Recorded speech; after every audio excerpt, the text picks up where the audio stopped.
Look what Daddy dragged in from whatever trailer park she crawled out of. Damon Pierce's voice cuts through the morning air like a serrated knife, dripping with casual cruelty that money can buy and privilege can perfect. Fresh meat for the grinder. 17 year old Iris Calloway sits motionless in the back of school bus number 47. Her pale blue eyes fixed on the suburban landscape rolling past her window, while her tormentor's words wash over her like poison rain. Her platinum blonde hair is braided down her back with military precision. Her wire-rimmed glasses reflect the morning sun, and her vintage navy dress whispers against her knees with each bump in the road. But beneath the worn vinyl of her seat, two fingers tap out a rhythm that would chill the blood of anyone who understood its meaning. Tap, tap, tap. Pause. Tap, tap, tap, tap, tap, pause. Tap, tap, tap. SOS, SOS, SOS. Not a call for help, but something far more dangerous. A countdown to disaster. Behind Damon, 18-year-old Caleb Morrison adjusts his expensive camera with practiced movements. His sharp features carry the smug satisfaction of a predator who knows the hunt is about to begin. These two have perfected their partnership through years of systematic destruction, turning bullying into a science and recording everything for posterity and blackmail. The scene fractures like broken glass, revealing the same yellow bus sitting in the district depot 3 hours later. Emergency lights strobe across its motionless frame while investigators catalog evidence. The emergency exit window bears spiderweb cracks radiating from a single impact point. Dark stains streak down the glass in patterns too thick to be rain and too red to be rust. But that moment lives in the future. For now, the morning sun still shines through clean windows while predators circle their prey, blissfully unaware that they have chosen the wrong victim on the wrong day in front of the wrong father. Frank Calloway adjusts his rearview mirror and watches his daughter's reflection with eyes that have seen war zones and classified operations, though his passengers only know him as the new bus driver who needs the job. At 45, his weathered hands grip the steering wheel with the same steady control they once used to guide helicopter gunships through hostile territory. The transition from Delta Force operative to school transportation has been jarring, but some battles required different weapons entirely. 23 years of military service taught him to document everything, trust no one completely, and prepare for conflicts that civilians couldn't imagine. His radio crackles with routine dispatcher chatter while the real action unfolds in the seats behind him, each word captured by recording equipment that his passengers don't know exists. Maya Santos grips her backpack straps until her knuckles turn bone white, recognizing the familiar pattern that always ends the same way. The 16-year-old has witnessed this exact scenario play out dozens of times. Her dark curls frame a face that has learned to master selective blindness as a survival mechanism. But something about this morning feels different.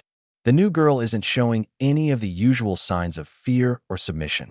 If anything, she seems almost relaxed, like someone waiting for a performance to begin. Damon slides into the seat directly behind Iris with casual violence. His 6 feet 2 inches frame towers over her smaller form, while his knee presses into the back of her seat with deliberate aggression. "I'm talking to you, scholarship girl," he continues. "It's rude to ignore people when they're trying to be friendly. Didn't your daddy teach you manners? Or was he too busy picking up trash to bother with parenting?" The calculated cruelty hits its mark with surgical precision. Other students develop sudden cases of selective deafness, while Caleb's camera captures every angle. Iris finally turns in her seat, her pale blue eyes meeting Damon's dark ones with a steadiness that makes him blink first despite his size advantage. When she speaks, her voice carries the honey draw of rural Georgia. "I apologize for not responding immediately. I was concentrating on something that required my full attention." Her fingers resume their tapping against the seat. To him, it looks like nervous fidgeting.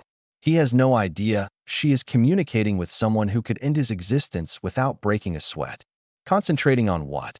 Caleb leans forward with his camera. "Planning your next food stamp application? Figuring out which dumpster to hit for your next outfit?" The cruel laughter from other students feels like acid thrown on an open wound. But Iris's expression never changes. Her tapping never stops. "Actually, I was thinking about patterns and behavioral psychology. How bullies always reveal their deepest insecurities through their choice of targets and tactics. It's fascinating from a clinical perspective. She pauses, tilting her head slightly. For instance, someone who attacks appearances typically struggles with body image issues stemming from never earning approval from parental figures. Someone who mocks financial status usually comes from generational money they didn't earn and secretly fear losing to more capable competitors. The bus goes silent except for the rumble of the diesel engine. Damon's face flushes red as her words hit targets he didn't even know existed. You think you're smart, don't you? Damon's voice carries a new edge. Let me educate you about something, genius. Smart girls know when to keep their mouths shut and their opinions to themselves. Frank's hands tighten on the steering wheel until the vinyl creaks under pressure. 23 years of military service has taught him the value of patience, the wisdom of letting enemies reveal themselves completely before striking. Better to let this play out in controlled circumstances where every word and action would be preserved for prosecutors. Smart girls also recognize when they're dealing with emotional children having public tantrums. Iris replies, her Georgia accent making the insult sound almost maternal. They understand that sometimes the kindest response is allowing people to exhaust themselves rather than escalating situations that don't require escalation. The casual dismissal proves more infuriating than any screamed insult. You want to see escalation? His voice drops to the register that makes other students press themselves against windows. Let me show you what happens to smart girls who don't know their place. He stands up suddenly, his frame towering over Iris's seat. Iris looks up at Damon without flinching. Her tapping has stopped completely, but her hands remain perfectly still. I know exactly where my place is, she says quietly. The question is whether you understand where yours is. Damon laughs, the sound holding no humor. My place is wherever I want it to be. My family owns half this town. My place is making sure little girls like you understand the natural order of things. He reaches down and grabs a strand of Iris's carefully braided hair, twisting it around his fingers. This is what smart girls with smart mouths get. He whispers, pulling just hard enough to tilt her head back. They get reminded that all the brain power in the world doesn't matter when you're small and weak and alone. Frank's radio crackles with routine dispatcher chatter while his daughter faces the kind of moment that separates survivors from casualties. In his mirror, he can see the perfect stillness that has settled over Iris. Her breathing remains steady, her posture unchanged, but something fundamental has shifted. Maya Santos feels tears stinging her eyes as she watches another quiet girl about to be broken. She thinks about her brother's warnings when he returned from deployment. When someone goes completely still like that, either they're about to die or they're about to kill. Iris's voice cuts through the tension like a surgical instrument. Damon, I need you to let go of my hair right now. Or what? He twists the strand tighter while his other hand reaches for her shoulder. What are you going to do about it, scholarship girl? I'm going to show you what happens when someone mistakes kindness for weakness. The tapping has stopped completely, replaced by a silence so absolute it seems to swallow sound itself. And in that stillness, Maya Santos finally understands what she has actually been seeing. Iris Calloway isn't a victim waiting to be broken. She is something far more dangerous. She is a weapon waiting to be triggered by someone stupid enough to mistake preparation for passivity. The world holds its breath for exactly 3 heartbeats before Damon makes the worst decision of his 18 years on Earth. Instead of releasing Iris's hair and stepping back, he tightens his grip and uses his other hand to grab her shoulder, preparing to physically drag her from the seat. Nobody tells me what to do on my bus, he snarls. Especially not some welfare case who thinks reading books makes her special. Caleb's camera captures the moment when Damon's fingers dig into Iris's shoulder with enough force to leave bruises.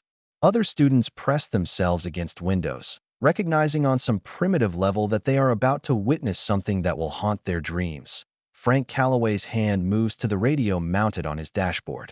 But instead of calling for backup, he activates the emergency broadcast system that will transmit everything directly to district headquarters, the local police department, and the school administration simultaneously. Iris speaks again, her Georgia drawl as soft and sweet as honey poured over broken glass. Damon, this is your final warning. Remove your hands from my person immediately, or I will be forced to defend myself using reasonable force as authorized by state self-defense statutes. Listen to this. Damon laughs. Little Princess thinks she's a lawyer now. He yanks harder on her hair, while simultaneously attempting to lift her from the seat, crossing the line from assault into attempted kidnapping. What happens next unfolds with such lightning precision that Caleb's expensive camera can barely capture the individual movements. Iris's left hand moves with surgical accuracy to Damon's wrist, her fingers finding pressure points that Frank had taught her during weekend training sessions. The technique is called a compliance hold, designed to cause immediate and overwhelming pain without permanent damage. Damon's scream cuts through the morning air like a fire alarm, his hand releasing her hair. But Iris isn't finished. Her right elbow drives backward into his solar plexus with precisely calculated force. The 6 feet 2 inches athlete suddenly finds himself doubled over and gasping for breath that won't come. Caleb drops his camera and lurches forward to help his friend, but Iris is already turning in her seat. Her palm meets his advancing chest with a deflection strike, redirecting his momentum and sending him stumbling backward into the seat behind him. What the hell? Maya Santos whispers. What the actual hell just happened? Frank's eyes meet his daughter's reflection in the rear-view mirror. Iris had executed a perfect defensive sequence, using minimal force to neutralize 2 attackers while staying within the legal boundaries of justified self-defense. Breathe slowly through your nose, Iris tells Damon, her voice returning to its earlier gentleness. The paralysis will fade in approximately 90 seconds if you don't panic. You psychotic freak, Damon gasps. I'm going to destroy you for this. My father will have you arrested, expelled, and thrown in juvenile detention. Actually, Frank's voice cuts through the chaos with calm authority. You're going to sit down, shut up, and wait for the police to arrive so they can review the video evidence of you committing assault and battery against a minor. The bus lurches to a stop in the school parking lot where red and blue lights are already flashing. Principal Robertson stands beside 2 patrol cars with an expression of someone who has just watched their comfortable world explode. Officer Martinez approaches the bus. Everyone remains seated until we sort this out. We're going to review the video footage and take statements from everyone involved. This is ridiculous, Damon manages to wheeze. That psycho attacked me for no reason. Check my family's donations to the Police Benevolent Fund before you start taking sides. We'll let the video speak for itself, Officer Chen replies. The footage plays on Officer Martinez's tablet with crystal clear audio and high-definition video. Damon's face grows progressively paler as he watches himself grab Iris's hair, threaten her, and attempt to physically remove her from her seat while she issues clear warnings. Young lady, Officer Martinez addresses Iris with respect. Can you walk me through your decision-making process? Certainly, officer. I attempted de-escalation through verbal warnings. When the subject escalated to physical assault, I defended myself using minimal necessary force as taught in civilian self-defense courses. I targeted pressure points and nerve clusters to disable rather than injure. And where exactly did you learn these civilian self-defense courses? Frank steps forward. I taught her, officer. Frank Calloway, retired Delta Force, currently employed as a school bus driver. I believe every young woman should know how to protect herself. The atmosphere shifts as both officers reassess the situation with the understanding that they are dealing with a trained combatant rather than a lucky amateur. Mr. Pierce, Officer Martinez addresses Damon with considerably less warmth. You're being charged with assault and battery, harassment, and attempted unlawful restraint. Your accomplice will face charges related to conspiracy. Given that everything was recorded, I strongly suggest you contact your family's attorney. Principal Robertson's face has taken on the grayish pallor of someone calculating the publicity nightmare. Officer Martinez, perhaps we could handle this administratively rather than involving the criminal justice system. Principal Robertson, Frank's voice carries steel. My daughter was physically assaulted while other students watched. This isn't a disagreement. This is a criminal act captured on video with multiple witnesses. Maya Santos finally finds her voice. I saw the whole thing. They've been doing this to kids for years, and everyone just looks the other way because their families have money.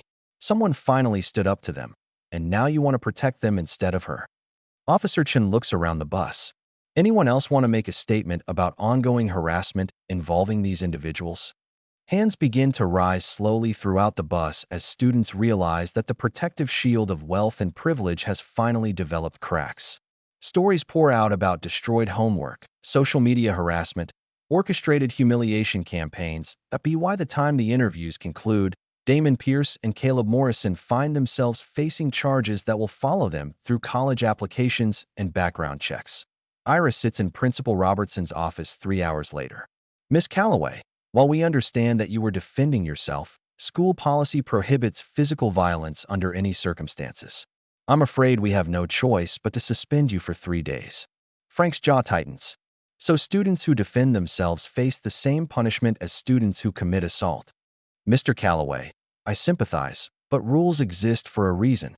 The disciplinary system is already meaningless if it protects attackers and punishes victims, Frank replies.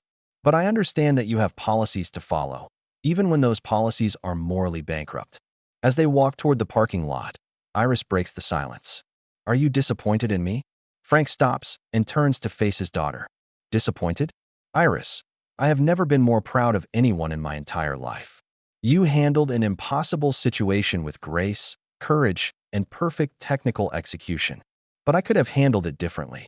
Maybe if I had just ignored them, and maybe if you had submitted to their harassment, they would have moved on to someone else who couldn't defend themselves. You showed every potential victim on that bus that bullies can be stopped. They drive home in comfortable silence. Neither mentions the disciplinary hearing that will determine Iris's academic future or the lawyers who will try to destroy her reputation. Instead, they focus on the immediate task of sorting through the belongings that Iris's mother had left behind. Boxes stored in the attic that Frank had avoided opening for the 3 years since cancer had claimed the only woman he had ever loved. The wooden box sits on Iris's bedroom floor like a time capsule. Inside, wrapped in tissue paper that still carries the faint scent of her mother's perfume, lies a collection of military decorations. Bronze Star Medal, Purple Heart, Combat Action Badge. Badges and ribbons that speak of classified operations and classified wounds. Beneath the medals, a letter written in the precise handwriting that Iris remembers from birthday cards. My dearest Iris, if you are reading this, then the time has come for you to understand who you really are and why we moved to this quiet town. We didn't come here seeking peace or anonymity. We came here because someone had to watch over the families of those who died, keeping secrets that could destroy governments. We came here because protection is a form of service and service is a form of love. The training your father has given you was not preparation for bullies, though it serves that purpose well enough.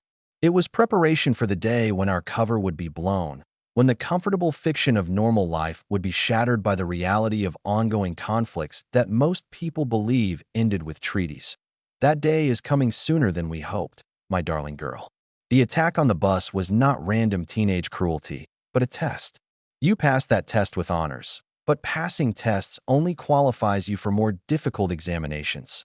Look in the bottom of this box beneath the false floor that your father doesn't know exists, and you will find everything you need to continue the mission that your mother died protecting. Iris's hands shake as she locates the hidden compartment and discovers documents that rewrite everything she thought she knew. Encrypted communications, financial records, photographs of people who should be dead but apparently are not, and instructions for making contact with an organization that has been waiting 17 years for Catherine Calloway's daughter to discover her true inheritance. The encrypted files tell stories that would rewrite history textbooks. Bank routing numbers for accounts that have funded resistance movements across 4 continents. Photographs of her mother standing beside world leaders who supposedly died in accidents. Communication protocols for a network of female operatives embedded in suburban communities, each one maintaining perfect cover while monitoring threats. One document bears her mother's handwriting alongside coordinates that match the exact location of their current home. The Pierce family, the Morrison family, and 6 other influential households in their school district appear on a watch list marked with threat assessments and elimination protocols. Her mother hadn't been volunteering at the library out of civic duty, but because the building housed archived documents related to a Cold War experiment that supposedly ended in 1973, but had actually evolved into something far more dangerous. The attack on the bus wasn't random teenage cruelty, but a test, orchestrated by handlers. Damon Pierce's family connections weren't just local wealth, but links to an international network that traded government secrets and eliminated inconvenient witnesses. The encrypted phone hidden beneath her mother's medals displays a single unread message with coordinates for a training facility disguised as a private estate 40 miles outside the city limits. The weight of inherited responsibility settles across her shoulders like a mantle woven from duty and necessity. Her childhood ended the moment Damon Pierce grabbed her hair. But her real life is just beginning. She carefully repacks the documents and medals, leaving only the encrypted phone visible on her desk like a challenge waiting to be accepted. Tomorrow's newspaper will report the arrest of two privileged teenagers. But the real story involves a 17-year-old girl who must choose between the safety of ignorance and the burden of truth. Sleep comes fitfully as Iris dreams of her mother's final missions and wakes to the sound of her father making breakfast downstairs, unaware that his daughter has just inherited a war. Tomorrow, she will return to school and face the consequences of refusing to be a victim.